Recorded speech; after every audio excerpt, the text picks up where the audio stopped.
Most people don't notice the moment their financial life actually changes. It doesn't announce itself. No alarm, no celebration, no dramatic turning point. It's just a quiet Tuesday afternoon when you glance at your account balance and something feels different, steadier, like the ground beneath your feet finally stopped shifting. I'm Philip, and I've spent years studying how ordinary incomes can quietly grow into extraordinary wealth over time, not through inheritance, not through luck, through habits so understated that most people overlook them entirely. But here's the question I want you to sit with. When was the last time your paycheck actually worked for you, rather than just working its way out of your account? Because here's what most people miss. The secret isn't in the size of the check. It's in what happens in the 72 hours after your paycheck lands. Today, we're going to walk through 7 habits that quietly convert an average American income into something that builds, compounds, and eventually carries you. Let's get into it. Think of your paycheck as water flowing into a bucket with a hole in the bottom. Most of us spend years trying to pour faster, but the 7 habits we're covering today aren't about pouring faster, they're about patching the hole and eventually connecting that bucket to a river. That's the shift from linear to exponential. Linear is working harder for more money. Exponential is letting the money you've already earned begin doing the heavy lifting. Here's a simple illustration.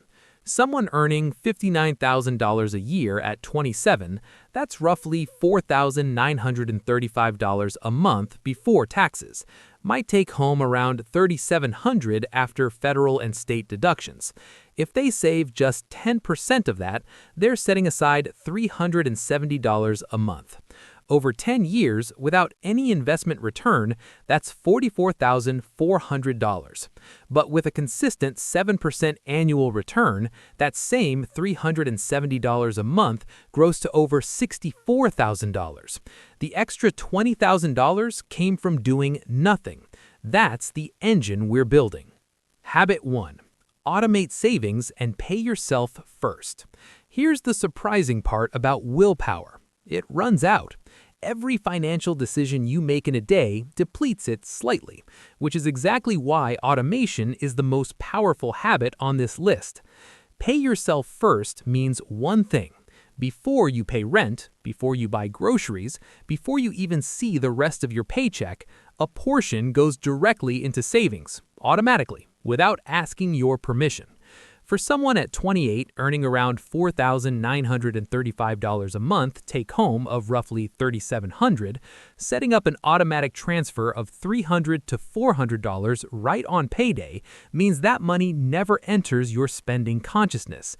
It's not willpower, it's architecture. By 35, with a salary that's climbed to $60,000 or so, call it $4,200 take-home, bumping that automated contribution to $500 a month starts to feel natural because you've never missed it. Think of it like paying rent to your future self, first before anyone else gets a dollar. Habit 2. Budget by tracking, not restricting. Most people hear the word budget and imagine deprivation, but here's what it actually is. Clarity. You can't patch a hole you can't see. Tracking your spending for just 30 days, every coffee, every subscription, every impulse purchase, reveals a pattern most people find genuinely surprising. The average American household loses between $200 and $400 a month to subscriptions and recurring charges they've forgotten about. At 32, earning $62,000 and taking home around $4,400, finding that $250 a month in quiet leakage and redirecting it to savings is the equivalent of giving yourself a raise without asking your employer for anything. The goal isn't to stop living. The goal is to see clearly, so your money moves with intention, not inertia. Habit 3. Set specific goals with named buckets. Vague intentions don't survive contact with a tough month, but specific named goals do. Instead of "I want to save more," try emergency fund, vacation in 18 months, car replacement in 3 years, house down payment. Each one is a bucket with a number attached. Here's what most people miss about this habit. When you label money, your brain treats it differently.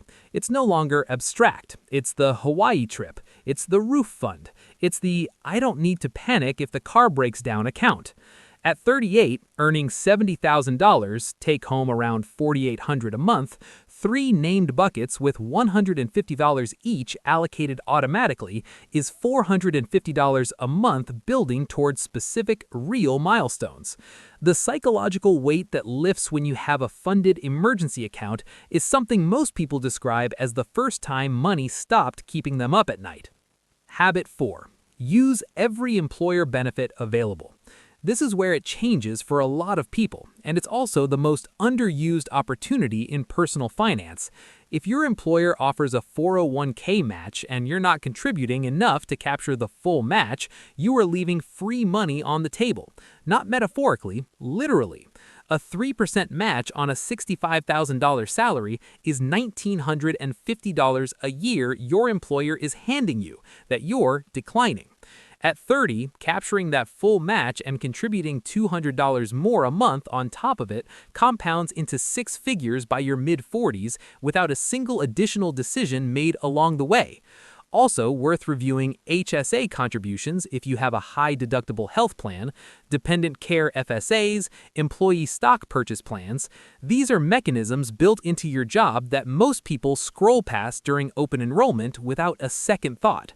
Habit 5. Avoid lifestyle creep. Here's a quiet wealth killer that almost never gets talked about honestly. Every time income rises, spending tends to rise with it.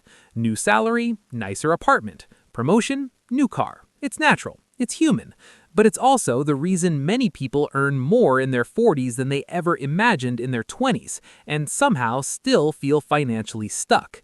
At 45, earning $85,000, take home close to $5,800 a month, if every raise over the past decade went straight into a nicer lifestyle rather than a growing investment account, the compounding years are gone.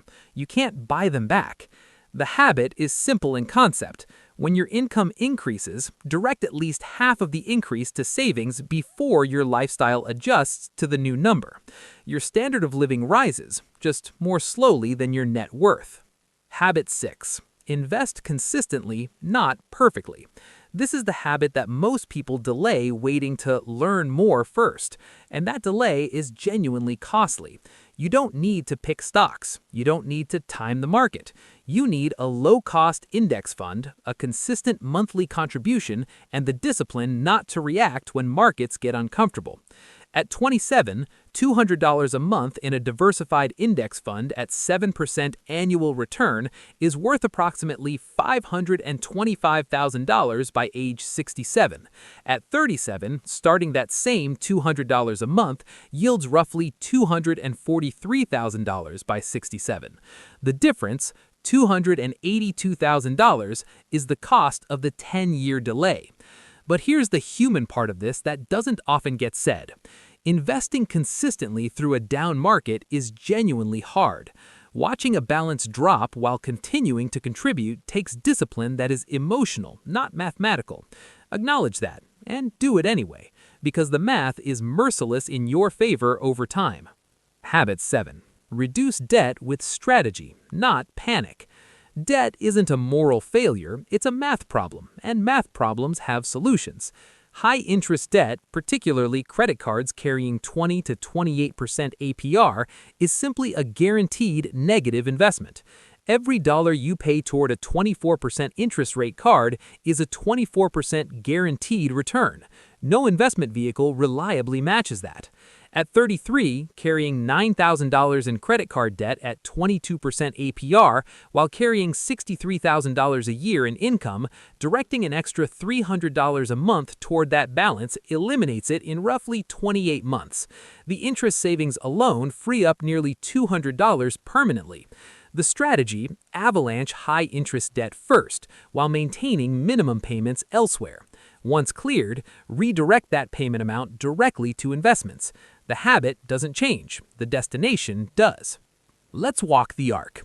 In the early years, mid-20s to early 30s, progress feels slow. You're building the foundation. Emergency fund, first real retirement contributions, debt declining, nothing feels dramatic. This is normal. This is the phase most people abandon prematurely. By the mid-30s to early 40s, something starts to shift. Compounding becomes visible. Accounts have grown enough that market returns start meaningfully adding to balances. Savings feel habitual rather than effortful.